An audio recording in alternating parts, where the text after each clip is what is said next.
Hallo und herzlich willkommen zur neuen Folge von World of Motion Seeds.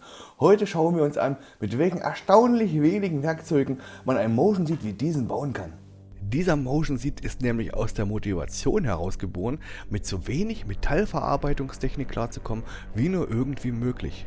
Einfach aus dem Grund, dass ich keine besondere Werkstatt zur Verfügung hatte. Natürlich kann man nie zu viel Werkzeuge um Maschinen haben und ich wüsste sofort, was sich mit besserer Technik verändern würde. Und dennoch kann man auch ohne mega Ausstattung ein sehr gutes Ergebnis erzielen. Nach dem Intro holen wir das Werkzeug raus.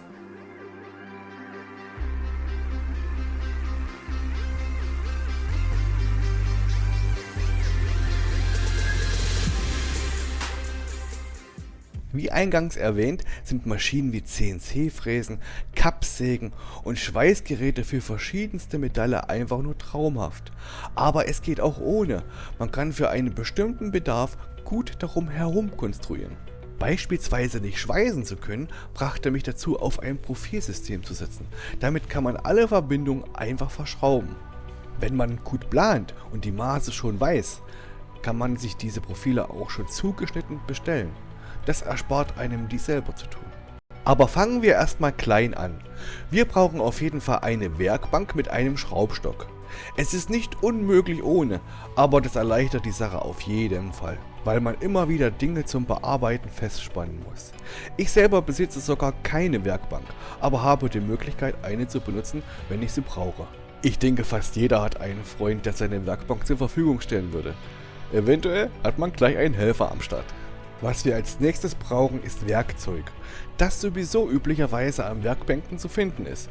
Da reden wir über Schraubendreher verschiedenster Sorten, Nusskasten, Maulschlüssel, Hammer, Körner, Feilen, Maßband oder Stahlmaß und ein Messschieber, eine Handsäge, ein Markerstift zum Anzeichnen, ein Gewindeschneider und am besten noch einen Lötkolben. Zum Lötkolben sei gesagt, dass man beim Bau heutzutage selber entscheiden kann, wie viel man selber löten möchte. Die Do-it-yourself-Szene hat da schon einiges bewerkstelligt, so dass man bei Bedarf nicht mal so viel löten muss. Ich verweise mal auf mein Motion for Sim Video. Was wir auf alle Fälle brauchen, ist ein Akkuschrauber oder eine Bohrmaschine. Ideal wäre eine Standbohrmaschine, aber wie gesagt, selbst ein Akkuschrauber tut es. Je nach Genauigkeitsanforderung kann eine Standbohrmaschine zur Pflicht werden, bei meiner allerdings nicht. Was auch sehr hilft und meiner Meinung nach fast schon Pflicht ist, wäre ein Winkelschleifer, um einfach schnell mal was kürzen zu können oder um zu entgraden. Aber auch hier muss ich wieder sagen, dass man sowas eigentlich auch an jeder guten Werkbank vorfinden sollte. Da bleibt am Ende nur noch eine große Empfehlung von mir. Ein 3D-Drucker. Je nach Motion Seed und Bauweise kann man damit erstaunlich gute Konstruktionen ausführen. Mein Seed hätte ich auch komplett ohne bauen können.